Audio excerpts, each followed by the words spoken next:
Om Namo Bhagavate Vasudevaya.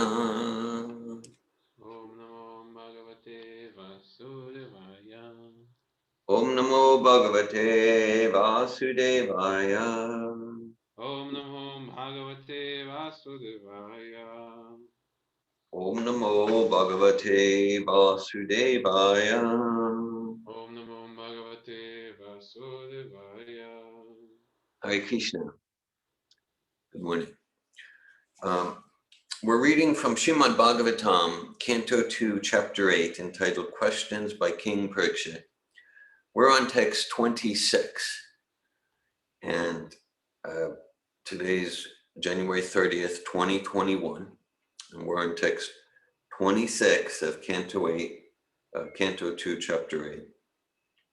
Narayanam namaskritya naram chaivanarottamam devim sarasvatim vyasam tato jayamudirayat. Before reciting the Srimad Bhagavatam, which is the very means of conquest, one should first offer respectful obeisances unto the personality of Godhead Narayan, to Narayan Rishi, the supermost human being, to Mother Sarasvati, the goddess of learning, and unto Srila Vyasadeva, the author. Nashta prayeshu bhadreshu nicham bhagavata sevaya, bhagavat yutamashloke, bhakti bhavati naishtiki. So text 26. Na me asava parayanti Brahman anashanat ami pibata achyuta piyusham tat vakya apti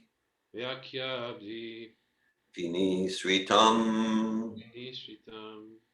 name sava parayanti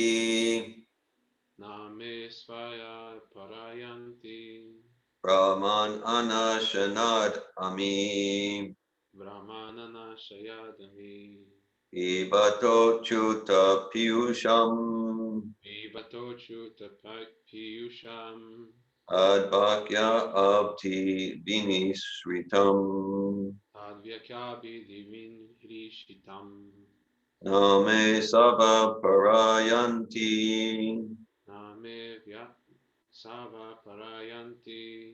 Brahman anashanad ami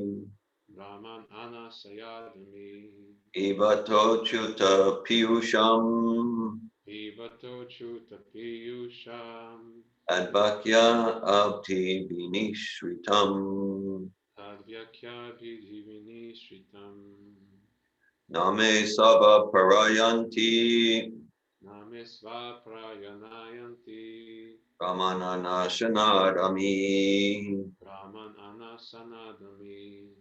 Pibato chuta piyusham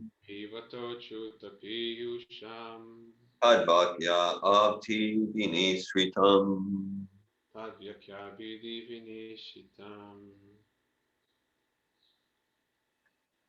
Name sava parayanti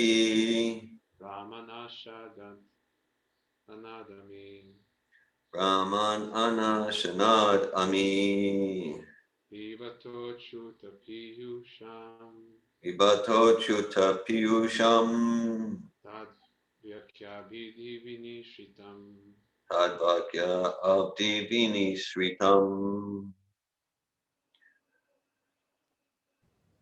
Name sava parayanti Name sava parayanti Brahman anashanadami Brahman anashanadami Pibato chutta piyusham Ibato chuta piyusham Tadvakya abdi vinishritam Tadvakya abdi vinisritam Name sava parayanti Name sava parayanti Ramanana anashanadami Brahman anashanadami.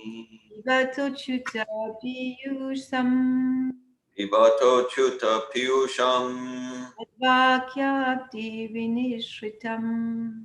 Advakya abdi vini sritam. Name Sava Parayanti Name sava parayanti. Brahman Anashanadami Brahman anashanadami. Pivato Chuta Piyusham Pibato chuta piyusham. Tadvakya Abdi Vinishritam. Advakya abdi vini sritam.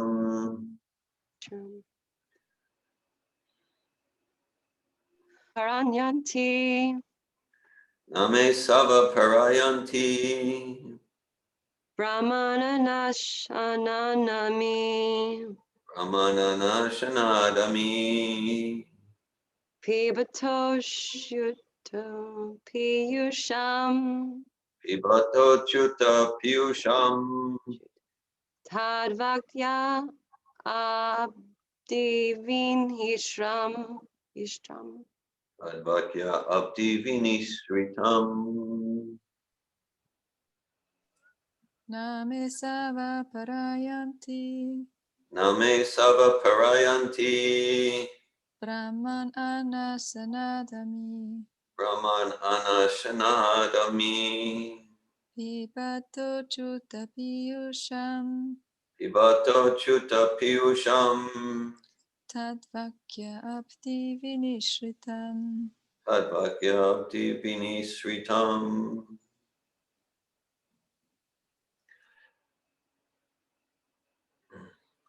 Yes, this is Srimad Bhagavatam, Canto 2, Chapter 8, Text 26. Na, never, never. May, mine. Asava, Asava, life. life. Parayanti, Parayanti, becomes exhausted. becomes exhausted. Brahman, Brahman, O learned Brahmana. O learned Brahmana. Anashanat ami, Anashanatami, Amen. because of fasting. Because of fasting. Pibata, Pibata, because of my drinking. because of my drinking. Achyuta, Achyuta, of the infallible. of the infallible. Piyusham, Piyusham, nectar. nectar. Tat, Tat, your. your. Bhakya abdi, Vakya Abdi, ocean of speech. ocean of speech. Dinisritam, Vinishritam, flowing down from. flowing down from. Translation.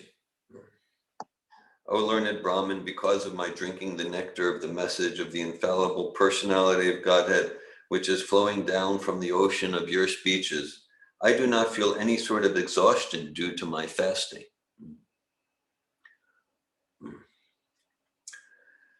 Purport by His Divine Grace, A.C. Bhaktivedanta Swami Prabhupada. Yeah. The disciplic succession from Brahma, Narada, Vyas, and Sukadev Goswami is particularly different from others. The disciplic successions from other sages are simply a waste of time, being devoid of Achyuta Katha, or the message of the infallible Lord. The mental speculators can present their theories very nicely by reason and arguments, but such reasons and arguments are not infallible, for they are defeated by better mental speculators. Maharaj Parikshit was not interested in the dry speculation of the flickering mind, but he was interested in the topics of the Lord, because factually he felt that by hearing such a nectarian message from the mouth of Sukadev Goswami, he was not feeling any exhaustion, even though he was fasting because of his imminent death. One can indulge in hearing the mental speculators, but such hearing cannot endure for any length of time. One will be exhausted very soon from hearing such hackneyed ways of thinking, and no one in the world can be satisfied simply by hearing such useless speculations. The message of the Lord, especially from a personality like Sukadev Goswami, can never be tiring, even though one may be exhausted from other causes. In some editions of the Srimad Bhagavatam, the text of the last line of this verse reads, Anyatra Kupita Dvijat, which means that the king might be overwhelmed by the thought of his imminent death by snake bite. The snake is also twice born, and its anger is compared to the cursing Brahmin boy who was without good intelligence. Maharaj Parikshit was not at all afraid of death, for he was fully encouraged by the message of the Lord. One who is fully absorbed in Achyuta Katha can never be afraid of anything in this world. Hare Krishna. Om Jnanatimirandasya Gyananjana Shalakaya Chakshurunmilitam Yena Tasmai Shri Guruve Namaha Shri Chaitanya Manobishtam Stapitam Yena Bhutale Swayamupa Kadamayam Dadati Svapadantikam Vandeham Shri Guru Shri Yuta Padakamalam Shri Gurun Vaishnavamscha Shri Rupam Sagrajatam Sagana Ragnatan Vitam Tam Sajivam Sadvaitam Savadutam Parijana Sahitan Krishna Chaitanya Devam Shri Radha Krishna Padan Sagana Lalita Shri Vishakan Vitamscha Hey Krishna Karuna Sindhu Dinabandhu Jagatpate Gopisha Gopika Kanta Radha Kanta Namostute Tapta Kanchana Gorange Radhe Vrindavaneshwari Rishabhanu Sute Devi Pranamami Hari Priye Panchakalpatu Yubhyascha Kripa Sindhu Bhyevacha Patitana Pavanebhyo Vaishnavebhyo Namo Namaha Jai Shri Krishna Chaitanya Prabhu Nityananda Shri Advaita Gadadara Shri Vasadi Gaura Bhakta Vrinda Hare Krishna Krishna Krishna Hare Hare Hare Rama Rama Rama Hare Hare Nama Om Vishnu Padaya Krishna Prestaya Bhutale Srimate Bhaktivedanta Swami Niti Namine Namaste Sarasvati Devi Gauravani Pacharine Nirvishesha Shunyavadi Paschatya Desha Tarine Srimad Bhagavatam Canto 2 Chapter 8 Text 26 Name Sava Parayanti Brahman Anashanadami Pibato Chuta Piyusham Tadvakya Abdi Vini Sritam.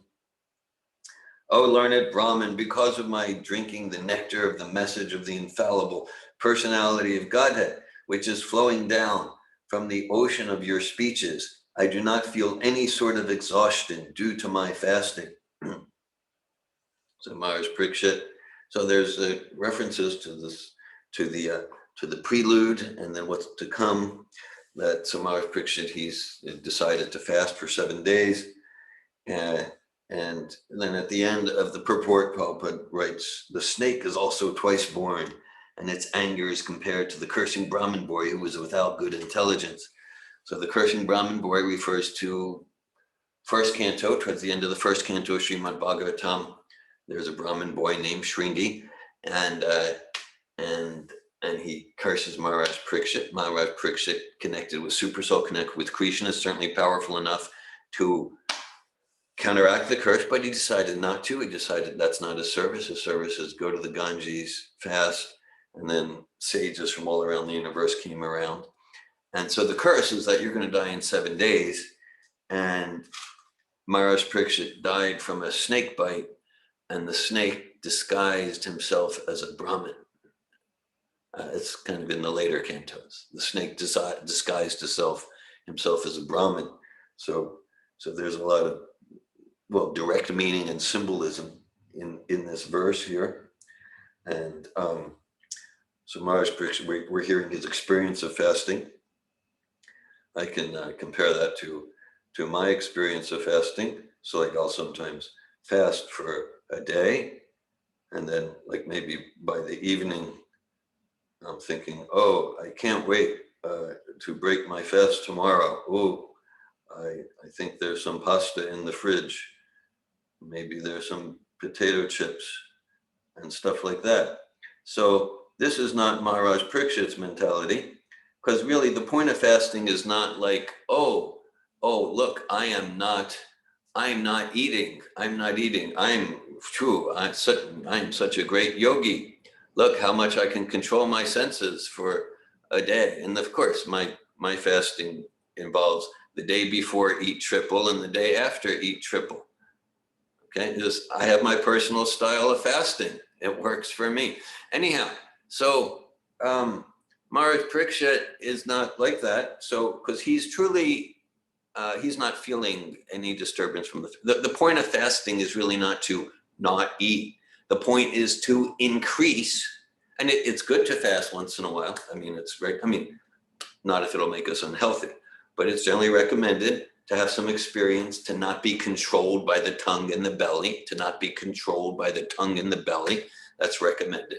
But still, that's not the ultimate goal. The ultimate point is the ultimate point is to less time taking care of bodily needs and more time hearing and chanting.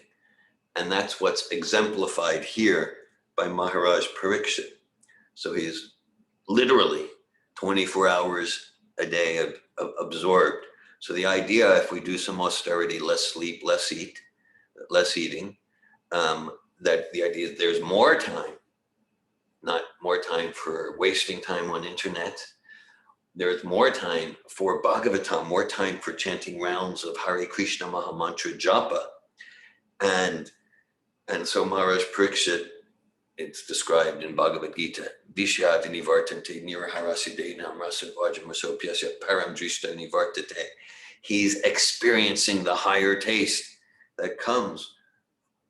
He's having, Krishna says, Prajakshavākamam dharmyam shushukam kartamavyam. Krishna emphasizes this is not just some theoretical abstract philosophy that sounds nice, let's feel smart.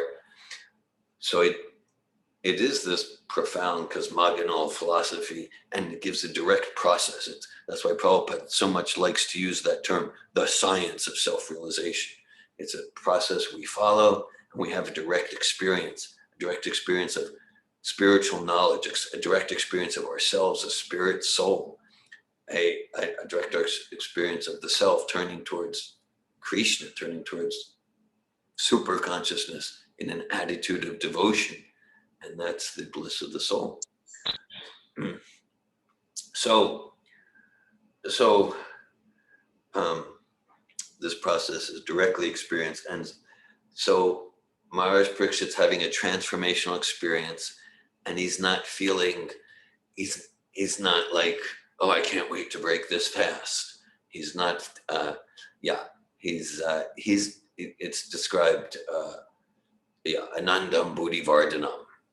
That's Lord Chaitanya's first verse of the Shikshastra, Anandam Buddhivardhanam Pratipatam Pudamintashvatanam. That ever expanding nectar, ever expanding bliss. And that's Krishna consciousness. Srinvatam Svakta Krishna, Punya Shravana Kirtanam Vijanta Stoya Bhadrani Vidunoti Suritsatam.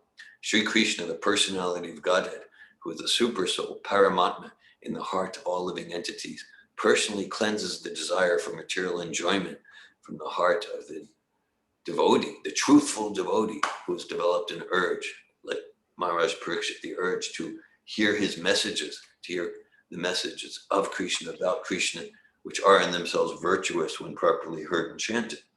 So, and so the direct experience is a true transcendence to bodily needs, hunger, thirst, sex desire. Right? This is the results of the process: lust, anger, greed. A true transcendence, no disturbance, no less and less towards elimination of an attraction for such things. And so Maharaj Parikshit has experienced it, because actually the soul doesn't need food, sleep, or sex, or to defend. The soul doesn't need food, sleep, or sex, or to defend.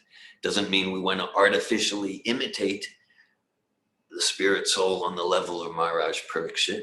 We don't want to do a spiritual bypass and pretend that we're on that level of realization. At the same time, it's helpful. It's good to, it's helpful spiritually to understand that, at least in principle, me as a spirit soul, that the spirit soul has a nourishment and a nurturing of a completely different quality, and that's hearing and chanting Srimad Bhagavatam, engaging in devotional service. And then the consciousness of the spiritual being having a human experience is, sure, let me the consciousness of one sincere to progress in self-realization, God realization, Krishna consciousness is, sure, let me take care of eating, sleeping, mating, and defending with an increasing consciousness that I'm not the body, it's not even my body, right? It's like rented, it's rented from God, rented from Krishna. And let me take care of it, not for my enjoyment, but let me take care of it. Kamasya Nandriya Pritir Labu Jiveta Yavata Jivasya Tattva Jigasya Nato Yas Jeha Karma Bi. That life's desires should never be directed towards sense gratification. One should aspire for a healthy life, self-preservation, keeping the body and soul together nicely. Because human life is meant for inquiry into the absolute truth. Nothing else should be the goal of one's desires. So like, yeah, I'm caring for the material energy called this body so I can use it enthusiastically. Yes, it's a rented body. Yes, it just like we might rent a car or a house. It's a rented body, right? Because I didn't create the energy of this earth, water, fire, air, ether that makes up the body. And so, yeah, so let me take care of it to use it in Krishna's service. We often use the example, just like, we're not the car, we're the driver of the car. If we hear there's a car crash, do we immediately ask, is the car okay? I hope it's not in the junkyard. No. We ask, well, was anyone injured? Did anyone die?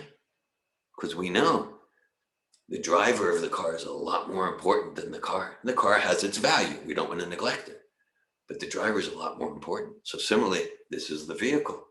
Okay, then the irreducible quantum of consciousness that's driving the vehicle is a lot more important. And so Bhagavatam, this is about cultivating the science of what's it mean to nourish the soul. Yeah, thanks for your comment, Len. I appreciate it. Yes, a trade-in. So, yes. So this is, Prabhupada's emphasizing. Prabhupada's name, Prabhupada's biological parents gave him the name Abhay. Abhay Charan, fearless at the lotus feet of Krishna. And then Bhakti Siddhanta, an initiation, extended the name to Abhay Charanarvindam. So same meaning, maybe just with fuller context. So fearless at the lotus feet of Krishna. So this is very practically important, not just abstract philosophy. Right? Everyone is suffering from fear and anxiety. Right? Bhayam Dvitiyat Biniveshatasya, the root cause of all fear, anxiety, stress, material stress, strain, is misidentification of spiritual self with material body, misidentification of that which is eternal with that which will be destroyed by time. So, we hear these terms a lot, like friendship, love.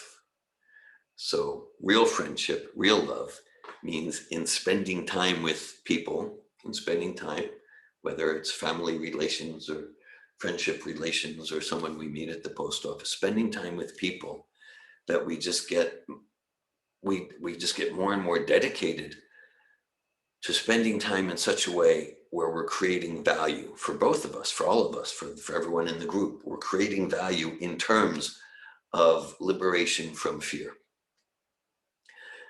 But we're creating value in terms of Yes, because the root cause of all fear, all anxiety is misidentification of the spiritual self with the material body. So supporting, and this support, sometimes it can look humorous, sometimes it can look grave, so sometimes it might mean choosing silence, sometimes it might mean some open-ended questions leading to profound philosophical discussion. Sometimes it can look like saying good morning, but whatever the verbiage, our consciousness more and more is dedicated to, like Prabhupada uses the time in this port, like we don't want to waste time. We don't want to waste time. Let's support each other to realize who we are, spiritual being. That's fearlessness.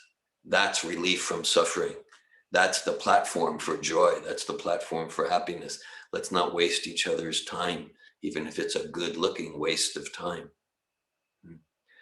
Right? So like to support each other, to realize, not just conceptually, to look at, like, if we really realize that actually I can't be touched by the material energy. Ahitukya pratyataya yatma suprasidati. That if I simply cultivate, all I want is devotional service. Nothing material can get in the way of that. Nainam jidanti shastrani nainam dati pavaka nachainam klidyat yapo nashoshayati maruta. That's a verse in Bhagavad Gita spoken by Krishna. He says the soul cannot be slashed by weapons. The soul's unbreakable. Jeju yamadayam aklejo shosha evacha nitya sarvagatasta nora chalayam sanatana. The soul is not soluble. It can't be drowned. It can't be burned. It can't be withered by the wind. If we get that nothing can, that's what it means to be unstoppable, not just in some hypey way. If we get, we're spirit, soul, nothing material can crush me. And to the extent that we don't get that, then life it's terrifying, because the material nature is designed to destroy the body in gruesome ways. I mean, we can get into detail. We don't need to get into detail. And so much of material conditioned life, including in relationships, so much of material conditioned life is about trying to numb the pain and the fear that comes from trying to cover the knowledge of inevitable death of the body, death, disease, old age. So let's go shopping or something. Let's have a beer. Let's waste 6 or 7 hours on the internet. Let's numb it in some way. And so the real life of the soul is supporting each other to truly realize that we are these entities that cannot be crushed by time, can never be devastated by any pandemic or tidal wave or earthquake or holocaust of the material energy. That's joy, that's liberation. So Maharaj Parikshit, he's living in that. And so Prabhupada's making the point. Prabhupada's referring to the previous verse in purport, which we discussed 2 days ago on Thursday morning. And he's talking about other sages, and this is very powerful, very beautiful. So he's talking, because there's the 6 philosophical systems other than Vyasadev's Bhagavatam system.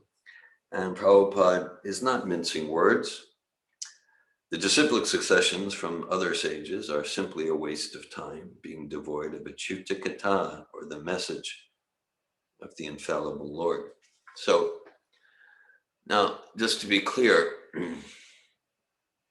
yes. So yeah, just to be clear, Prabhupada is not saying, because like there are other bona fide sampradayas, like in the line of Ramanujacharya, in the line of Nimbarka Swami, like that. So like that. Prabhupada's referring to the Vedic sages, the sages of the Vedic age referred to in the previous verse and purport. And in Prabhupada's comment, or at least in my commenting on them, we're not saying anything about them personally. Maybe they had a special mission from Krishna, and just like like the Buddha, he's an empowered incarnation, and he deliberately gave some distracting non-Vedic philosophy that's wrong, like about voidism. There is no void, but he did it for a purpose, and it's a whole historical episode. Same with Shankaracharya.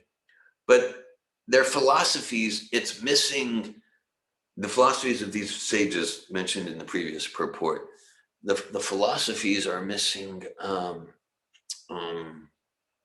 Bhagavatam, missing descriptions of Godhead, missing for the most part devotion to Sri Krishna, Supreme Personality of Godhead. So those philosophies, they have some aspects of Vedic truth, some aspects, some speculation, and maybe they serve some purpose. But Prabhupada's saying, like, if we want to develop devotional service to the Supreme Personality of Godhead, it's a waste of time. Let's not get distracted for a year or 10 years or 10 million lifetimes. Yeah. And so again, the philosophies of the other sages, they might certainly had some purpose at some time. And so Prabhupada often emphasizes a verse from in later 11th canto of Bhagavatam. Krishna Varnam Trisha Krishnam Sangopang Astra Parshadam Yadgay Sankirtana Prayer Yajanti Sumedasa. So that verse describes that in this age of Kali, and that's where we're living, we got ourselves here in the age of Kali. In this age of Kali, the most recommended process, it's described for those who have superior intelligence. And superior intelligence, it's not about what letters we have next to our name. It's not about how well we do business. It's not about gender. It's not about race. It's not about economic status. So Prabhupada's talking about the most important type of intelligence. And there are different types of intelligence. There's emotional intelligence, there's mathematical intelligence, there's musical intelligence, there's relationship intelligence, and there's spiritual intelligence. So that verse from Bhagavatam described that those who are intelligent in this age will engage in Sankirtan. Kirtan really means to describe, to glorify. We're used to kirtan with instruments. We sing Hare Krishna, and kirtan means so when we're reciting Bhagavatam, that's kirtan. That's kirtan. Once they were Prabhupada was in one of his small centers, and in the morning he would dictate his purports, and then during the day they would be typing his purports, but it was a small place, and the typing made noise. So they asked Prabhupada, "Oh, is this disturbing for you?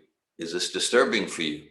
And Prabhupada says, that typing is kirtan. He heard that typing as kirtan, like kartals and mridanga, because it was sound vibration for glorifying the Lord in the form of Bhagavatam purports. So to give ourselves to the Sankirtan movement, you might say the cornerstone practice is chanting the names of God. Hare Krishna, Krishna Krishna, Hare Hare, Hare Rama, Rama Rama, Hare Hare. In saying that, I want to say, look, like if that this is universal non-sectarian. So someone might say, well, it sounds sectarian because Hare Krishna, isn't that from India or something like that? So just like the sun does not belong to Florida, we call it sun, right? In France, they'll call it soleil. In Israel, they call it shemesh. In India, they call surya, right? So there's different names, but the sun is not Hebrew. It's not the French sun or the Floridian sun, right? But we might have particular language to refer to it. So similarly, God, Krishna, is universal, not sectarian, and he reveals himself in different names according to its relationships with different peoples. In that regard, in all of Prabhupada's purports, lectures, conversations, letters, and thousands of letters, thousands of lectures, and conversations, purports, I can never think of a time if someone, let's say if someone was chanting names of God in their tradition, Allah, like Prabhupada was in Iran, and he would encourage, because the universal principle is to make spiritual advancement, chant the names of God all the time, especially in this age. And if someone's chanting names in their tradition, Jesus, Christ, Allah, Shema Yisrael, Adonai Eloheinu, Adonai Echad, Buddha, someone chanting the name, I can never think of any time where if someone's chanting in their tradition, that Prabhupada says, you should chant Hare Krishna. I can't think of any time like that. And this is significant. Now, the thing is that very few are actually chanting any name of God. And so Prabhupada says, okay, so you don't have a particular name of God that you're attached to. Try this, Hare Krishna, Krishna Krishna, Hare Hare, Hare Rama, Rama Rama, Hare Hare. Namo Chintamani Krishnas Chaitanya Rasa Vigraha Purnashuddho Nityamukto Binatvam Namanamino. So the name of God and God are identical. That the name of God, the word of God. So like every sentence we just read in this translation and purport, it reveals absolute truth. And more than that, every sentence, every vibration from the translation and purports is non-different from the truth that it reveals. That's why even if we don't cognitively, we're not getting much, or we think we're not getting much, we're transformed by the vibration. So that's true for any name of God. So they're one. Nam nam akri bauta nija sarva shakti statrapita nyapita smarine naakala etadrashi tavakripa bhagavan mamapi durdeva midrashami hajani nanuraga. Lord Chaitanya prays, oh Krishna, oh Govinda, you have thousands and millions of names, and they're all non-different from you. You appear in these names. My misfortune, says Lord Chaitanya, is that I have no attachment for them. And of course, this is spiritual. This is a spiritual feeling of desperation and emptiness that moves the devotee to even deeper enthusiasm and inspiration to chant God's names. And so in any tradition, but Prabhupada would always recommend, you have some name of God, chant that. But very few, even amongst so-called religious practitioners, are actually chanting the name of God. So all names of God are one, and there are distinctions. So that's another part of the conversation, that the Hare Krishna Maha Mantra, Hare Krishna, Krishna Krishna, Hare Hare, Hare Rama, Rama Rama, Hare Hare. There are some special characteristics. It relates to more intimate names and pastimes of God, whereas like Allah means the Great One, and that's God, and Christ means the Anointed One. Adonai, our Father in heaven. Okay, so these are names of God, and then here in, with Hare Krishna Maha Mantra, we're chanting particularly intimate names of God. So there's oneness and there's difference. And because again, like sometimes people say, oh, well, why not this? Why not that? So the question is, are you doing that path? A story, I think I told this a few years ago in some class, but I remember I was in, it was from my early days in Prabhupada's movement in Israel. And I was going around, we had paintings, some books in Hebrew. I was going around some suburb of Tel Aviv, or maybe a moshav, an affluent moshav. And we came to some house. This is Jewish lands. And it was Shabbat Shalom. Yeah, that's right. Shabbat Shalom. Toda Rabba. Yeah. Hayom. Today is Shabbat. Hare Krishna. Very good. Okay. So so it's like Friday night, but we were going in very secular places. So they let us in, and I just recall. So we had these kind of like paintings of Krishna's pastimes and some Prabhupada's books in Hebrew. And then so we got into some interesting discussion. And at one point, the father, the man of the house, he said, well, why don't you follow Judaism? So I thought, well, that's an interesting conversation. But I looked, it's like it was, first of all, it was Friday night. They were like eating pork. No, I mean, there was like, no, really. There was like some sort of like Arab belly dance movie on the television. In other words, like there was no hints of, I wasn't criticizing them for not following the Shabbat, but there was just like nothing Judaic there. So kind of like, why not Judaism? Well, yeah, why not Judaism? It's obviously, like you can't legitimately ask me that question. You could legitimately ask me, why not materialist, consumerist, suburban life? You could legitimately ask me that question. We can have a discussion. What fulfillment do you get from materialist, consumerist, suburban life? Because like you're dedicating yourself to it. And then I can say, yeah, here's why I try to practice bhakti yoga. And I do have some attraction to materialist, consumerist, suburban life. And I could understand your point of view, but why not Judaism? Like, yeah, I could ask you that question. Okay. So it's kind of like, was it 2 days ago? I quoted Brahmatirtha Prabhu. What about the Buddha? Okay. And Prabhupada responded with an open-ended question that revealed, I see right through you. Yes. What does the Buddha say? Oh, I don't really care what the Buddha said. I just wanted to appear intelligent. Okay. So similarly, why not Judaism? Why not follow Jesus? So yeah, let's talk about this. So like if someone, are you sincerely following Jesus or even trying? Well, no, I just thought, so there just is some sincere process. Yeah, some sincere process. And I'm just reflecting on that as I'm reading this verse, that if someone was sincerely following a path, which is rare, even amongst those, who identify as religious, if someone's sincerely following a path, Prabhupada would encourage them in that path, including the names of God they're chanting. I know if we read like his conversations in Iran with the Muslims, that's so true. So all names of God are one. And at the same time, there are distinctions. Achincha Beta Beta Tattva. Okay. So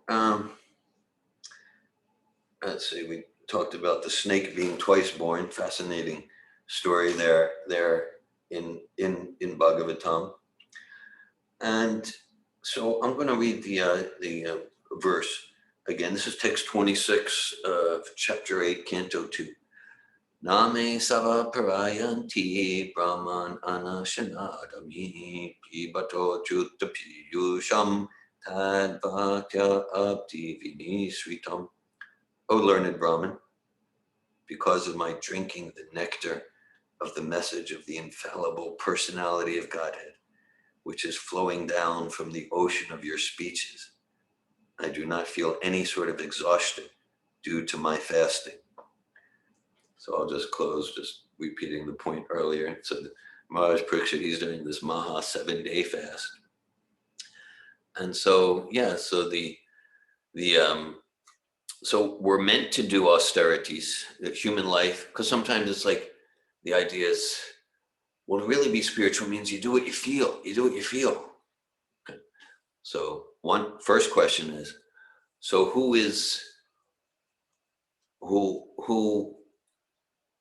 this I? And who is this I? Am I my mind? Am I my belly? So to really be spiritual, I should do what my tongue and belly feel all the time. Right? That won't work very well, actually. And so, yeah, am I these eyes? Am I the skin? Okay. So what is the self that should do what it feels? And that's where we get into philosophy being important. making distinction between, let's call it the hardware, the software, the subtle material body, mind, intelligence, false ego, and the actual self, the operator of the computer. And then, yeah, and so for human beings, it's natural. Do what's natural, don't be artificial. It's natural to do austerity. Everyone's doing austerity, meaning austerity to give up some immediate gratification for some longer term enduring benefit. Nayam deho deham pajan miloke kastan kaman arhati vid pujamye tapo divyam puchakina sattvam sudyad yasmad ramas saukyam tvanantam. Rishabhadev talks to his sons, headed by Bharat, and he says, he says, in human life, don't settle for the quality of enjoyment that's available for the stool eaters, the dogs and the hogs. Human life is meant for anandam bodhivardhanam shudyad yasmad brahmastvam sakyam tvanantam, ever expanding, ever deepening spiritual bliss. And to experience that more and more each day of our life, tapo divyam puchakina sattvam, to voluntarily give up immediate gratifications of the gross body and the subtle body for enduring, timeless, ever-increasing spiritual bliss. That's what human life is meant for. Everyone's doing austerity. So Maharaj Parikshit, he's like the perfect example. He's doing this austerity. And he's experiencing that spiritual bliss. We feel it in this verse. We feel it in this verse. O learned Brahmin, because of my drinking the nectar of the message of the infallible personality of Godhead, which is flowing down from the ocean of your speeches, I do not feel any sort of exhaustion due to my fasting. So again, the purpose of austerity, because Bhagavad Gita describes there's austerity in ignorance, there's austerity in passion, there's austerity in goodness, and then there's transcendental Shuddha-sattva, pure goodness austerities, like we hear here from Maharaj Parikshit. So we can say, well, I don't want to do austerity. I just want to have fun. You're going to do, everyone's doing austerity. It's natural for humans to do that. Yes, instead of partying all night and going to the beach every weekend, I'm going to work hard to make this business work. I'm going to study these books to get a degree because I trust that'll give me deeper fulfillment down the road.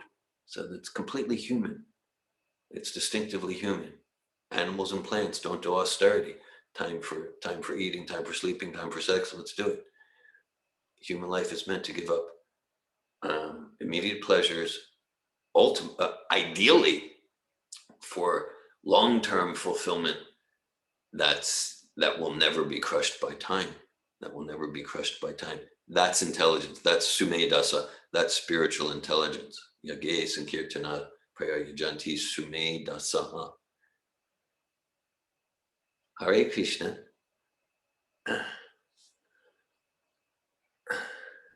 University. Okay, I'm gonna thank you. Pujadasi writes, the universe is a grand school for gradual evolution. Yes, that's completely consistent with Vaishnav Siddhanta. University, similar to school, you can go forward, skip grades, or flunk, go back to being animal. Thanks for that. Thanks for those realizations, Pujadasi. Malini. Sorry, I have a problem with my phone. I just was appreciating the quality of poetry of Sukadev Goswami.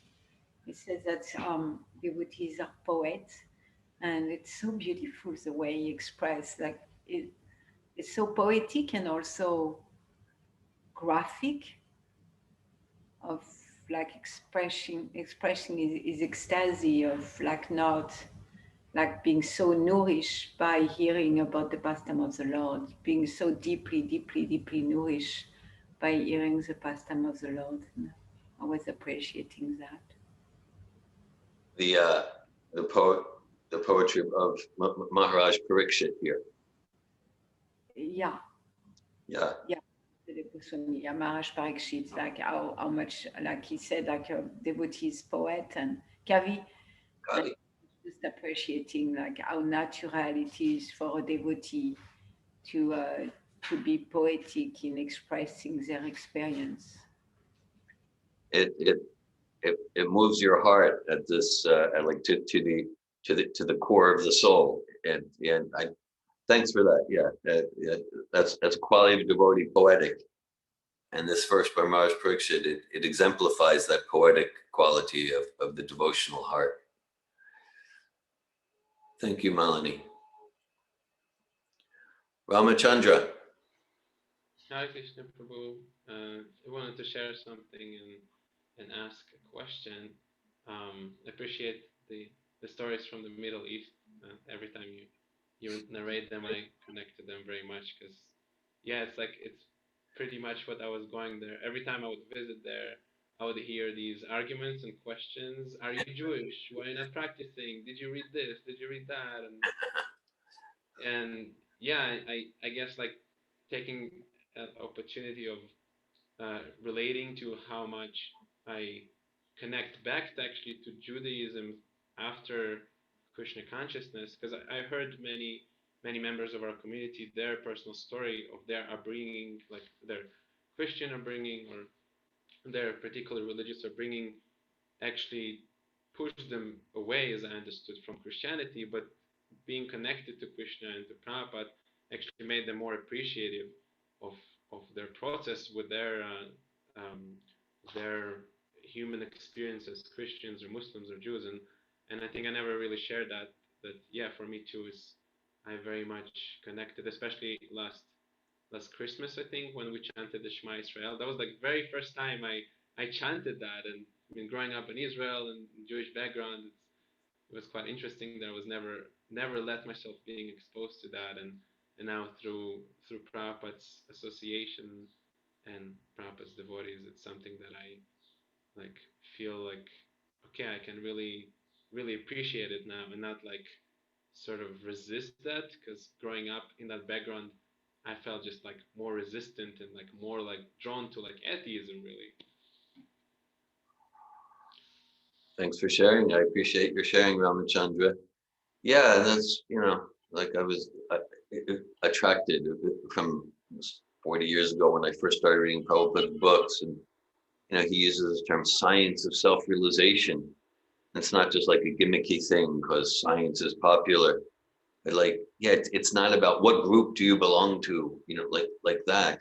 It's like, no, science means there's a consistent philosophy that satisfies our rational faculties, and an experiment, a process we can do to have an experience to verify or not the assertions of the hypothesis.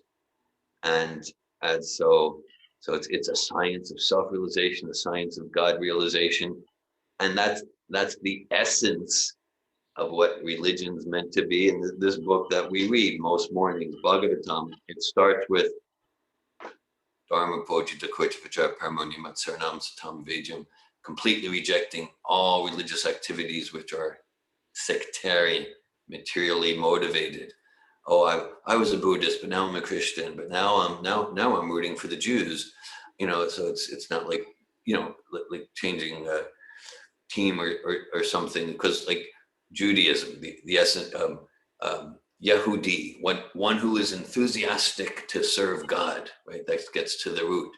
Muslim, Abdallah, a servant of God. Christ, a Christian, one who actually follows Jesus. So if we look at the essence, that we're reading Bhagavatam, and naturally we're becoming better Jews and better Muslims, right? Each verse of Bhagavatam moves us to become a better Muslim. This is true. A better Jew, a better Buddhist, if we look at the essence. And so, because so much of what goes in the name of religion is so disconnected from the essence, and it's become like a political party practically, then naturally, people who don't, people who are like intellectually inclined, sincere, then they don't want to, they get pushed away. Thank you for that. And my question was something that you touched in the beginning of the class around Shringi, and that he, like the brahmanas and the fall down of the priestly class in the Vedic tradition, and how at the end of the Bhagavatam the snake is disguising himself as a brahmana. And it's something that I heard, and I just wanted to like verify if it's true or not, that in this age of Kali, the present age that we at, the demons will like take shelter of the, like they will take birth in priestly classes or something like that, or is it? Yeah. Okay. Well, the thing about the snake disguising as a Brahmin, that's there. It's been decades since I read the 12th canto, but that's definitely true. Like he ran into Kashyapa Muni on his way to Paraj Parikshit, so he concealed himself. And then, yeah, what you just said, like, yeah, I mean, I'm not remembering an exact reference from Prabhupada, but basically, yeah, it doesn't mean that anyone in any priestly class is, demoniac like that. Of course, as we discuss a lot in this age, we can probably all find vicious, material, arrogant, demoniac qualities, and some devotional qualities too. So yeah, that's true. Definitely. And there's a quote from Bhakti Siddhanta. It's such a powerful quote. I don't remember it verbatim, but he kind of says, yeah, he says the worst sort of criminality in this age is found in the organized churches and temples and synagogues and things like that. Doesn't mean we don't want to paint with too broad. We don't want to paint with too broad a brush. Doesn't mean that anyone in any position of organizational authority is ill motivated, but that's definitely true. There, so much of the deception and hypocrisy in this age is manifest in the quote religious organizations, and so some non-Brahminical, non-Sattvic types are taking shelter there. And of course, it's not about pointing fingers. It's about how urgent, how serious I am about transforming my own heart so that I'll be a touchstone for transformation for everyone else, including those who might be perpetrating hypocrisy in the name of religion. How potent am I to create transformation? Thank you. Thank you, Ramachandra.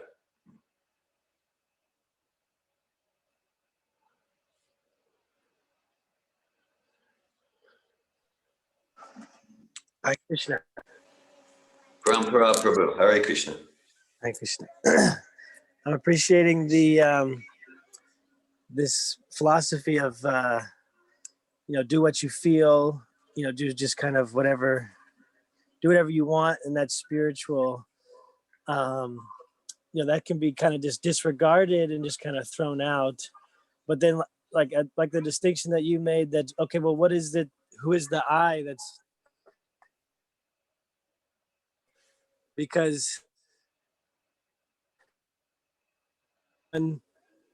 identifying spiritually with the soul, and they were doing what I want and what I feel to do, then that's only what the soul wants and feels to do, then that would be a bona fide path. So but the issue is to get to that point. We need to engage in sadhana, regulative principles, to get to that point. But if somebody was actually on that platform, that is a bona fide path. Thanks for that. I appreciate that perspective. Yeah, that if I'm fully realizing myself as a spirit, soul, connected in devotion with God, with Krishna, then just do what the soul feels. That's called Raganuga Bhakti, yeah. And pretty much we're in these bodies because we're not at that point. And to get that point requires austerity. Austerity might not be a pretty rainbow butterfly sort of term. At the same time, an important point is it's natural for humans to do austerity. Every human is doing austerity. That in a sense, we don't have a choice. We're going to do austerity, whatever, to to get some job, to get some degree. We're going to do austerity. Our choice is how to direct our austerity. And I like how you phrased it, Parampara, that yeah, let's be intelligent and direct our austerity in a way that moves me to fuller and fuller realization each day of who I am as a deathless spirit soul. Thank you. Damayanti. Hare Krishna. Thank you. I just want to share something off of that point, that I have my family members like to talk about spirituality and like to engage me in it, which is really nice. You know, I want to talk about spirituality too. But at the same time, the way the conversations go is I bring to light the possibility of things like austerity and regulation, you know, and following a spiritual master and like being surrendered and dutiful to some path, you know. It's just, that's where the conversation goes. And they don't like embrace it, but they want, so it's like, I'm not trying to like bring it up and point it out, but this is what I wanted to contribute to the conversation. And they don't really like embrace that topic yet, because they're just all doing what they feel, I think. And if I could just say that, you know, they're doing what they're inspired to do, and it's really free without like it's not like a specific path or leader they follow. And for my own sanity,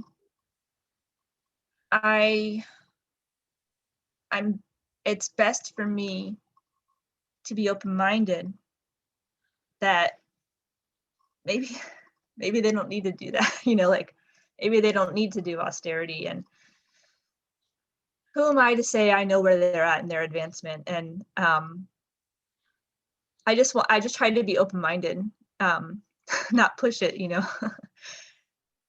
So anyway, I just wanted to share that, my own little like. Thank you for sharing, and especially with family, you know, as it is said,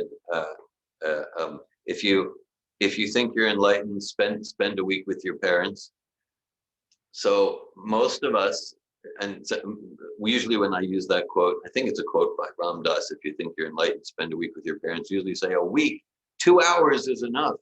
And I realize I'm not. So most of us have like emotional attachment to parents, you know, biological family members, and then we get irritated because they're so irritating and like that. And so yeah, so I get that you're kind of moved to cultivate in that, and you appreciate it, because maybe for many here, their parents are not so inclined to any sort of spiritual topics. So you appreciate that they do have an attraction there, for like discuss philosophy, and then you're moved to practice qualities like patience and tolerance and open-mindedness in those relationships. And then as far as like yeah, maybe they need, maybe they don't need, you know, because you know, it's not for me to say, not for me to say what's someone's level of advancement. And a question that goes is like, I need, I don't need. Well, for what? You know, it was like, what's the goal? I mean, we're talking about spiritual life, self-realization, personal growth. What's the goal? Okay. So here we have like, here mean in the line of Bhagavatam, we have clear to realize I'm not the body. And more than that, to realize positively, I am spirit. And more than that, to realize positively,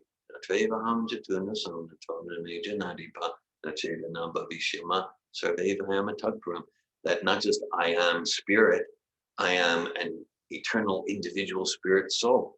And more than that, to realize fully the activities of myself as a spirit soul in devotional service in a very personal way to God. So like, yeah, so that's our goal, realizing we're not the body, we are spirit soul, we are devotees of God. One name of God is Krishna. When you say you do this, you don't, what's your goal in the philosophizing? What's the goal of spiritual life? These can be helpful, open-ended questions. What if like in a conversation, and this includes my sisters too, like they're all, you know, my sisters and their partners, like everyone's open to these conversations. But what if everyone says, yeah, we all agree. The goal is to realize who we are. Could I contribute to that? Like, yeah, I resonate with that. And what's your realization of who you are? We can go, what's your realization? And then let's hear your realization of your practice of spiritual life. I'll share my realization. To realize who we are. Yes. What is your realization of who you are? Thank you, Damayanti. I see on chat, Laura writes, David, what do you mean by everyone is doing austerity? I mean, all humans, human life means that there's always going to be some element of austerity. Means to give up some immediate gratification for some longer term benefit. And so if we look that everyone's doing that, maybe like a small child doesn't have that inclination. But then the parents train them in austerity. Okay, I want to play all day. Okay, now you're gonna go to school. I don't want to go to school. Yeah, no more playing all day. Now you're going to go to school. Okay, because the parents represent the higher intelligence of the child. And then maybe after a few years, maybe then the child begins to enjoy school. And then maybe when the child gets older, the child chooses to become a scholar in some field. Okay, so just like now, well, we right now it's 9 o'clock, and I've been up since about 4. So okay, if on my mind and body, I want to sleep till 9 or 10 o'clock, but let's give that up. So and do some austerity. Give up sleeping late to engage in discussing Bhagavatam, chanting Hare Krishna, and then I'm very glad I did that austerity. I'm very glad I did that austerity. It's like, okay, whatever. So it's just basic human civilization that just like we see someone on the street and yes, let's, I want to have sex with that person. No, but there's restraint. There's restraint. That's human civilization. It's not dog society. It's not cat society. There's some restraint in eating, sleeping, like that. And if we look, we'll see that all humans are doing it in some way. Does that respond? Thank you, Laura. Yeah, Ramachandra, I find that trying to enjoy is also an austerity. Yeah, it becomes because like some things that were in austerity, then the austerity becomes natural and enjoyable. And then try to just like, okay, I know let's say I was eating meat, so at whatever 38 years ago, okay, to not eat meat, to not go to the burger joints. Okay, so no, well now it would be torture so what used to be an enjoyment, that would be torture. And similarly, let's even like I give the thing of sleeping. So just like, yeah, I have some after 37 years, 38 years, I have some taste of like this morning program. And I was always a night person, but like let me enjoy. Yeah, let me sleep late. I'll enjoy it. And that would be like, it'd be like, unless I'm sick or something, but like that would be like, I miss Mangalarti, I miss Bhagavatam discussion. That would be suffering. That would be suffering. Thanks for that, Ramachandra. I have another like funny example of that. Before Krishna consciousness, I spent some time living in Berlin, and And there, for some reason, the club scene or the party scene would start in about like 3 or 4 in the morning. So for like a few months, I would go to bed early to wake up and go to party. And that was like an austerity to enjoy. And I just like now I'm seeing that, yeah, it's not really, there's no way out of austerities, like even if we're trying to enjoy very hard. Thanks for that extreme example. Anandini. Yes, a few things. I also felt very like joyful hearing this verse and the words that King Parikshit uses or chooses. And I get really enthusiastic when like this point that Srimad Bhagavatam is non-sectarian, that it's beyond religion and organization, and it's a feeling I had when I first got in contact with Srimad Bhagavatam, that this is not sectarian. And now, like as the years go on, I get like facts, more and more facts. more and more evidence, more and more confirmation. Evidence, yes. And what I found interesting was this about the snake. Yeah. And it reminded me of in the Bible, in paradise, when like this, how it's described, how Adam and Eve in paradise, and then there's the snake. And I was wondering if there's a connection between this, like the snake often stands for lust. Yeah. And I was just thinking about that, and that King Parikshit, it's not even like Eve was not bitten by a snake, but Parikshit, he gets bitten by a snake, and he's not even scared. Like he transforms this and transforms it into an opportunity to hear about Krishna. So Hare Krishna. Thanks for that, Anandini. Yeah. So the snake is kind of devious, lusty, misleading towards lust.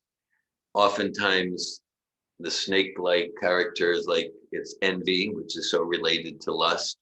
Like I'm lusty to enjoy, so I need to pull you down from your position, like that. Like I want what you have, you shouldn't have what you have.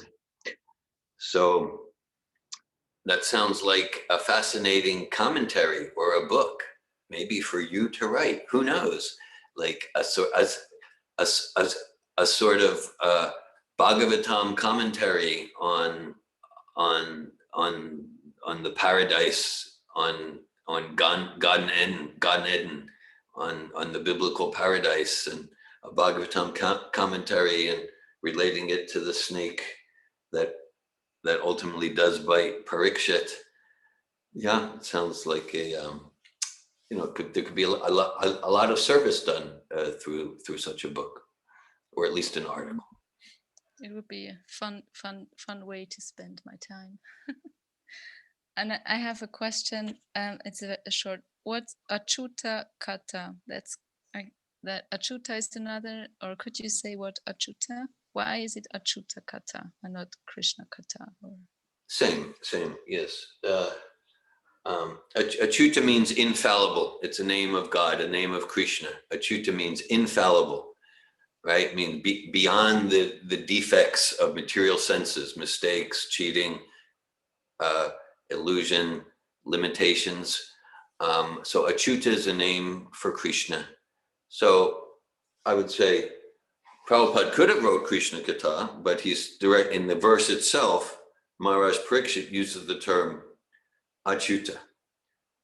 So the word Achyuta, it's a name for God, the word Achyuta.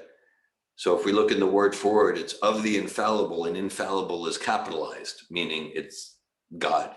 So in his poetry, Maharaj Parikshit is using the name for Krishna, that is Achyuta, just like when Arjuna refers to Krishna in Bhagavad Gita, Arjuna or Sanjaya, they use so many different names. So Achyuta is a name for Krishna that means infallible. So kata means topics. So topics, narrations about the infallible Sri Krishna. Thank you, Anandini. Thank you.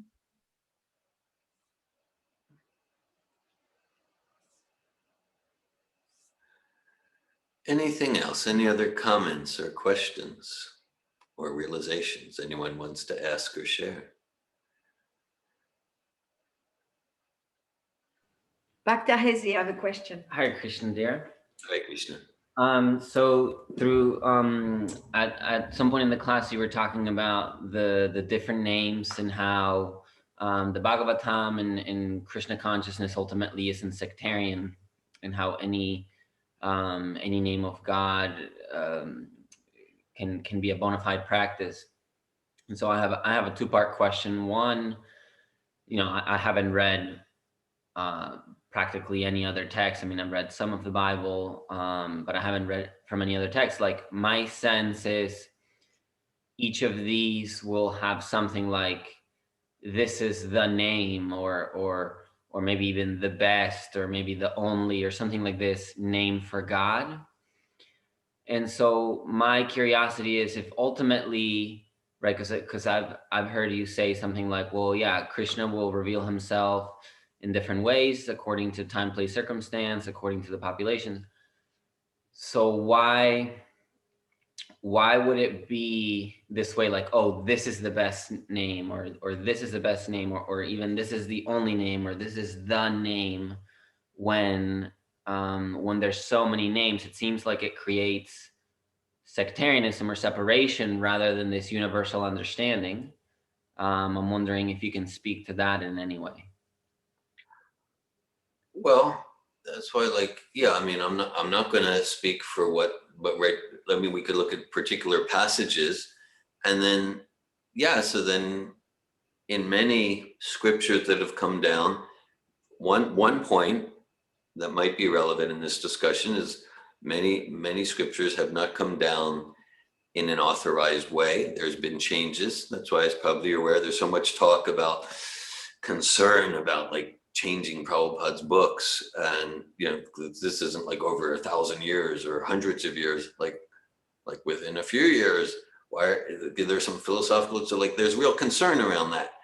So that's happened, and so that's one point, and that's why, yeah. So that's why, like, okay, in the line of Lord Chaitanya, Bhaktisiddhanta, Srila Prabhupada, so we don't have any of that. We tend, like, yeah, the universal principle is chant, sing, recite the names of God, and any genuine name of God. So fortunately, I feel blessed and fortunate. We don't have that kind of narrow-minded sectarianism.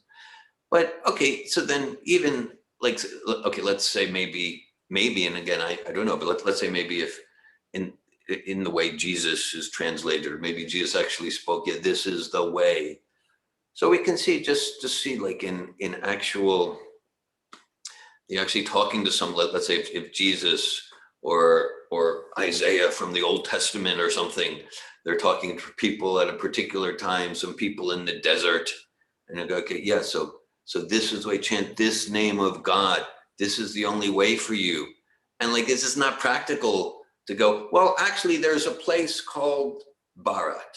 There's a place called India, and then in some villages there, they have this name for God, and then there's this other place, it's just very, let's say, like, if okay, let's say a parent has a child, and the stove is on, and they see the little child's reaching for the stove. So the parent, out of love, might just grab the child. Never touch the stove.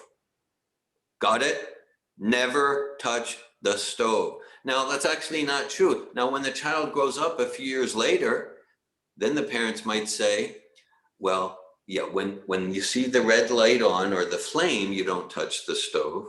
But actually, if the red light's not on, and then you can touch the stove, and here's how to put the burner on, right? So, but at that time, at 2 years old, that's it. Just never touch the stove. And so you say, well, people aren't like, but that's the thing. So sometimes the empowered incarnations of God or God's representative, they need to speak like that. They need to speak like that. It seems to be based on empathy, from like manifesting Krishna's empathy. Yeah. Krishna's empathy, really seeing where someone's at and what they need to hear. Yes. And then at a later time, as Puja Devi wrote, it's an evolutionary process. Then the child evolves to a point where maybe the parent actually says, yes, now actually we trust you enough so you can actually cook on the stove and like that. But when you were 2 years old, it would not be helpful for you to go, okay, now look, don't touch the stove when the red light's on, but sometimes, no, 2 years, you just never touch the stove. Got it? Okay. Got it. Yeah. Hare Krishna. Hare Krishna. I appreciate that answer. Yeah, got it.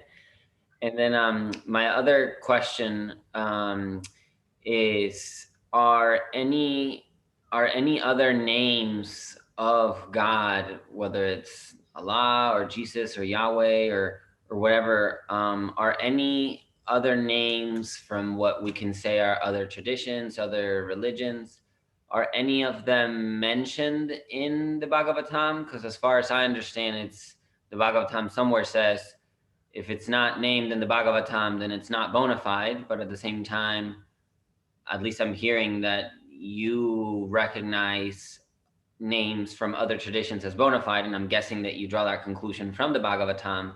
So I'm wondering, is there any mention like that? Well, it depends, how narrow or broadly we define Bhagavatam. I told this, there's a conversation, maybe 68, 69, I might be Montreal, and Prabhupada was talking about Bhagavatam and this and that. And then someone maybe had some sectarian conception and said something like, what about, because like Prabhupada was talking about great sages and saints, and someone said, what about Joan of Arc? And Prabhupada immediately responded, Joan of Arc, she is Bhagavatam. Okay. So these 30 volumes, which is certainly enough for us for this lifetime, but this is very partial Bhagavatam. Bhagavatam could be 300, 3,000, 3 million volumes that includes whole chapters on Joan of Arc and Moses and like that. Okay. Thank you. Thank you.